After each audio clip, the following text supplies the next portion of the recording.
The story of Ahikar, chapter 6, verse 9. And now, O Ahikar, there remains what we desire from thee, that thou shouldest build us a castle between heaven and earth. Then said Ahikar, to hear is to obey. I will build thee a castle according to thy wish and choice. But, O my Lord, prepare us lime and stone and clay and workmen, and I will have skilled builders who will build for thee as thou desirest. And the king prepared all that for him, and they went to a wide place, and Ahikar and his boys came to it. And he took the eagles and the young men with him. And the king and all his nobles went, and the whole city assembled, that they might see what Ahikar would do. Then Ahikar let the eagles out of the boxes, and tied the young men on their backs, and tied the ropes to the eagles' feet, and let them go in the air, and they soared upwards till they remained between heaven and earth. And the boys began to shout, saying, Bring bricks, bring clay, that we may build the king's castle, for we are standing idle. And the crowd was astonished and perplexed, and they wondered, and the king and his nobles wondered, and Ahikar and his servants began to beat the workmen. And they shouted for the king's troops, saying to them, Bring to the skilled workmen what they want, and do not hinder them from their work. And the king said to him, Thou art mad. Who can bring anything up to that distance? And Ahikar said to him, O my lord, how shall we build a castle in the air? And if my lord the king were here, he would have built several castles in a single day. Well, if we're flying on the back of eagles,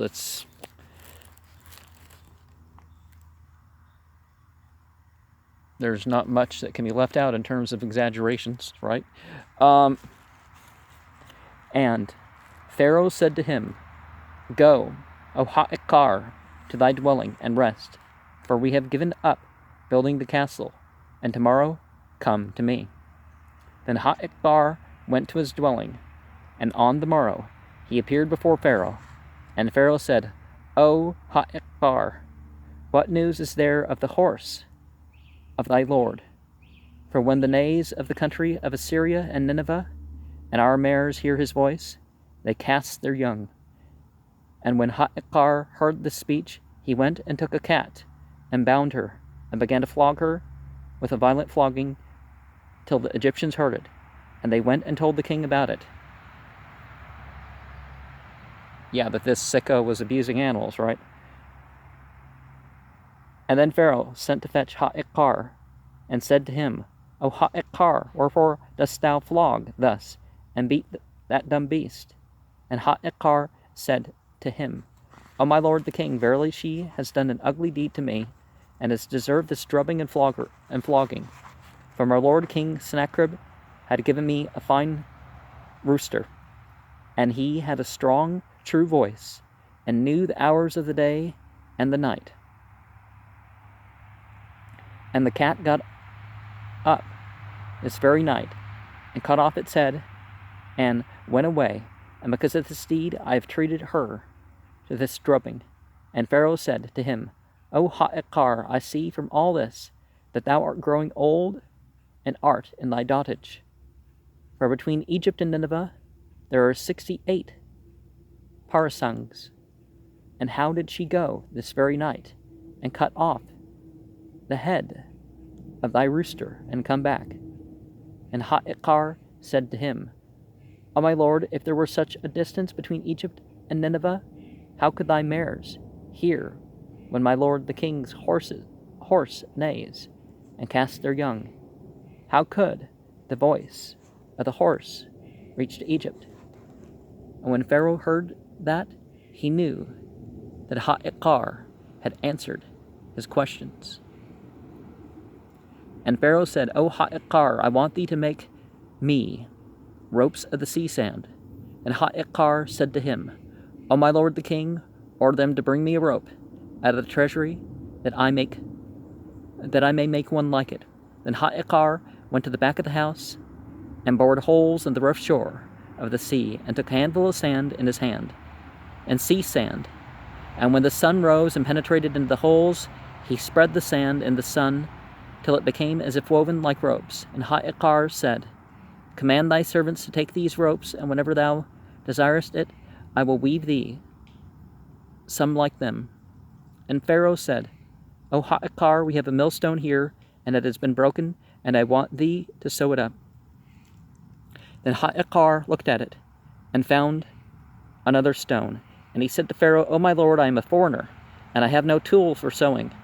But I want thee to command thy faithful shoemakers to cut awls from this stone, that I may sew that millstone.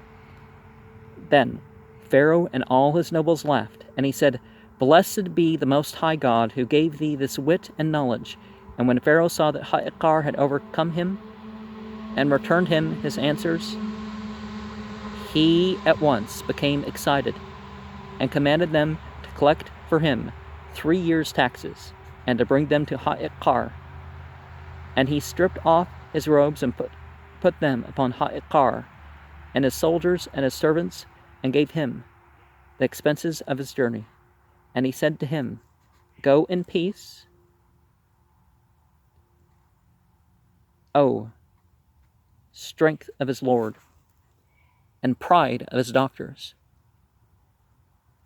Have any of the sultans thy like. Give my greetings to the Lord, to thy Lord, King Sennacherib, and say to him how we have sent him gifts, for kings are content with the little. Then Ahikar arose and kissed King Pharaoh's hands, and kissed the ground in front of him, and wished him strength and continuance and abundance in his treasury, and said to him, O my lord, I desire from thee that not one of our countrymen may remain in Egypt. And Pharaoh arose and sent heralds to proclaim in the streets of Egypt that not one of the people of Assyria or Nineveh should remain in the land of Egypt, but that they should go with Ahikar. Then Ahikar went and took leave of King Pharaoh, and journeyed, seeking the land of Assyria and Nineveh. And he had some treasures and a great deal of wealth. And when the news reached King Sennacherib that Ahikar was coming, and he went out to meet him, and rejoiced over him exceedingly with great joy, and embraced him and kissed him, and said to him, Welcome home, O kinsman, my brother Ahikar, and strengthen my realm, and pride of my realm. Ask what thou wouldest have from me, even if thou desirest half of my kingdom and of my possessions. Then sent Ahikar unto him.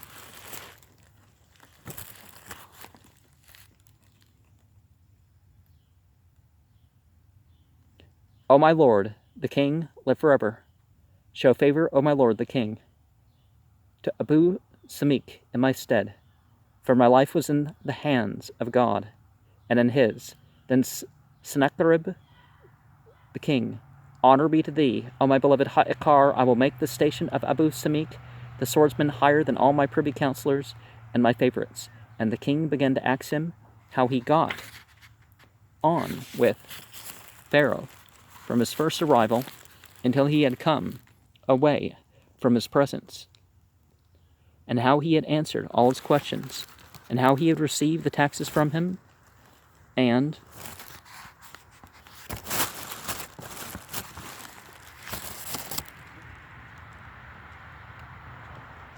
the changes of raiment, and the presents. And Sennacherib the king rejoiced with a great joy, and said to Ahikar, Take what thou wouldest fain to have of this tribute, for it is all within the grasp of thy hand.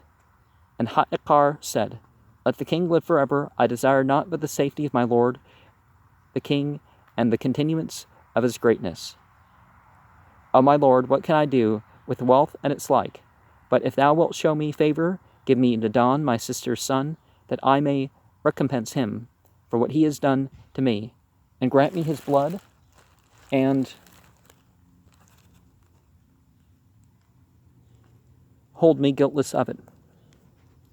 And Sennacherib the king said, Take him, I have given him to thee. And Ahikar took Nadon, his sister's son, and bound his hands with chains of iron, and took him to his dwelling, and put a heavy fetter on his feet, and tied it with a tight knot. And after binding him thus, he cast him into a dark room besides the retiring place, and appointed Nebuchal as sentinel over him, and commanded him to give him a loaf of bread and a little water every day. Chapter 7, the parables of Ahikar, in which he completes his nephew's education, striking similes. Ahikar calls the boy picturesque names. Here ends the story of Ahikar, 60 verses. And whenever Ahikar went, in or out, he scolded Nadon, his sister's son, saying to him wisely, O Nadon, my boy,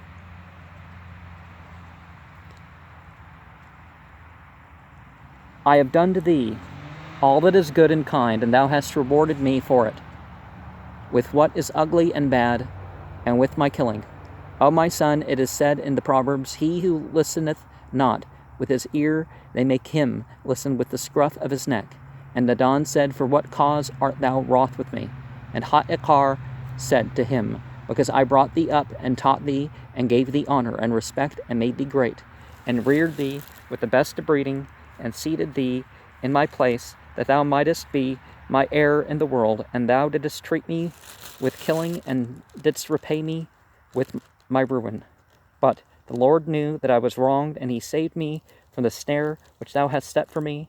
And the Lord healeth the broken hearts, and hindereth the envious and the haughty. O my boy, thou hast been to me like scorpions, which, when it strikes on brass, pierces it.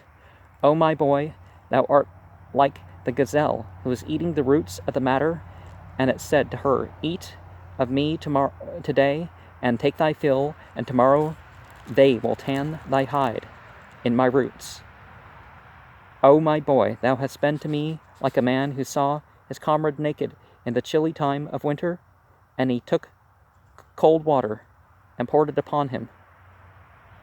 O my boy, thou hast been to me like a man who took a stone and threw it up to heaven to stone his Lord with it, and the stone did not hit, and did not reach high enough, but it became the cause of guilt and sin. O my boy, if thou hadst honored me and respected me, and hadst listened to my words, thou wouldst have been my heir, and wouldst have reigned over my dominions. O my son, know thou that if the tail of a dog, or the pig, were 10 cubits long, it would not approach to the worth of the horses, even if it were like silk. O my boy, I thought that thou wouldst have been my heir at my death, and through thy envy and thy insolence didst thou desire to kill me. But the Lord delivered me from thy cunning. O my son, thou hast been to me like a trap which was set up on the dunghill. And there came a sparrow, and found the trap set up. And the sparrow said to the trap, What dost thou here? Said the trap, I am praying here to God. And the lark asked also, What is this piece of wood that thou holdest? Said the trap, That is a young oak tree, on which I lean at the time of prayer. Said the lark, And what is that thing in thy mouth? Said the trap, That is the bread and victuals which I carry for all the hungry and the poor who come near to me. Said the lark, Now then may I come forward and eat, for I am hungry. And the trap said to him, Come forward. And the lark approached it, that it might eat. But the trap sprang up and seized the lark by its neck. And the lark answered and said to the trap, If that is thy bread for the hungry, God accepteth not thine alms and thy kind deeds. And if that is thy fasting and thy prayers, God accepteth from thee neither thy fast nor thy prayer, and God will not perfect what is good concerning thee. Now, that's a figure of speech. It's not that God doesn't accept these things. It's that the bad things that people do outstrip. O my boy, thou hast been to me as a lion who made friends with the donkey, and the donkey kept walking before the lion for a time. And one day the lion sprang up upon the donkey and ate it up. O my boy, thou hast been to me like a weevil in the wheat, for it does no good to anything, but spoils the wheat and gnaws it. O my boy, thou hast been like a man who sowed 10 measures of wheat, and when it was harvest time he arose and reaped it and garnered it and threshed it and toiled it to the very utmost, and turned out to be 10 measures. And its master said to it, O thou lazy thing, thou hast not grown, and thou hast not shrunk. O my boy, thou hast been to me like the partridge that had been thrown to the net, and she could not save herself, but she called out to the partridges that she might cast them with herself into the net. O my son, thou hast been to me like the dog that was cold, and it went to the potter's house to get warm, and when it had got warm, it began to bark at them, and they chased it out and beat it, that it might not bite them. O my son, thou hast been to me like the pig who went into the hot bath with people of quality, and when it came out of the hot bath, it saw a filthy hole, and it went down and wallowed in it. O my son, thou hast been to me like the goat which joined its comrades on their way to the sacrifice, and was unable to save itself. O my boy, the dog which is not fed from its hunting becomes food for the flies. O my son, the hand which does not labor and plow, which is greedy and cunning, shall be cut away from its shoulder. O my son, the eye in which light is not seen, the raven shall pick at it and pluck it out. O my boy, thou hast been to me like a tree whose branches they were cutting, and it said to them, if something of me were not in your hands, verily you would be unable to cut me. O my boy, thou art like the cat, to whom they said, leave off thieving till we make for thee a chain of gold, and feed thee with sugar and almonds. And she said, I am not forgetful of the craft of my father and my mother. O my son, thou hast been like the serpent riding on a thorn bush, when he was in the midst of a river, and a wolf saw them, and said mischief upon mischief, and let him who is more mischievous than they direct both of them. And the serpent said to the wolf, the lambs and the goats and the sheep, which thou hast eaten all thy life, wilt thou return them to their fathers and to the parents, or no? Said the wolf, no. And the serpent said to him, I think that after myself thou art the worst of us. O my boy, I feed thee with good food, and thou didst not feed me with dry bread. O my boy, I gave thee sugared water to drink, and good syrup, and thou didst not give me water from the well to drink. O my boy, I taught thee, and brought thee up, and thou didst dig a hiding place for me, and didst conceal me. O my boy, I brought thee up with the best upbringing, and trained thee like a tall cedar, and thou hast twisted and bent me. O my boy, it was my hope concerning thee that thou wouldst build me a fortified castle, that I might be concealed from my enemies in it.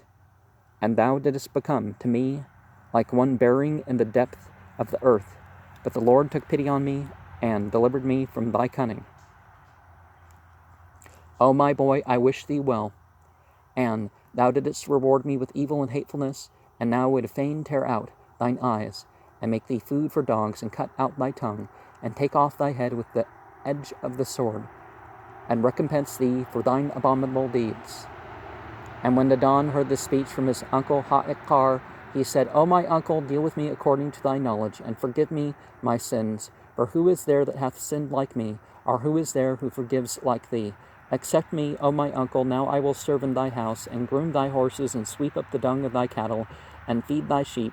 For I am the wicked, and thou art the righteous, I the guilty, and thou the forgiving. And some people would compare this to the prodigal son of Luke 15:19.